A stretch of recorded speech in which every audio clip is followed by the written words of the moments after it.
call me Layla, but my name is Leia Washington. And this poem was untitled to about an hour ago. I read it to my mom because I just wrote it this week. I read it to my mom and she was like, call it Talented Me. So that's what it is. That's what it's going to be. Let me start it off like this, y'all.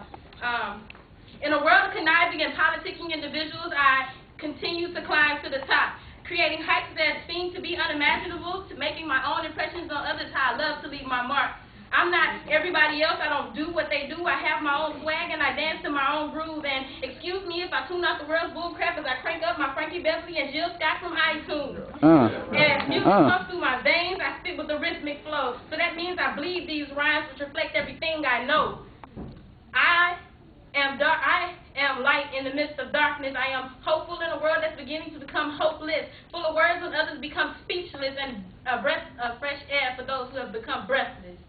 I breathe metaphors, similes, and a concoction of rhymes, so I am timeless and I'm strapped with a talent too hard to define. I am poetically free. My plan is to enthuse, entertain, and stimulate the unemployed parts of your brain.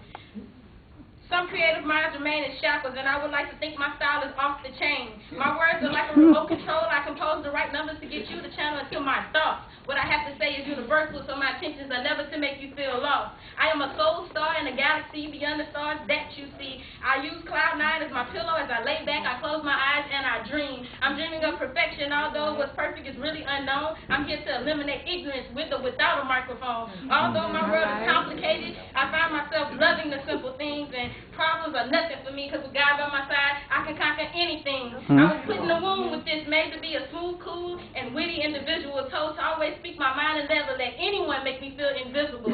I am intrigued and illuminated by honest eyesight. My strength, courage, and wisdom come, excuse me, y'all. My strength, courage, and wisdom come as I get my pen and I write. To know me is to love my talents, which have been created by God above. I approach you as an optimistic dreamer, and I leave you with this poem and some peace and love. Yeah.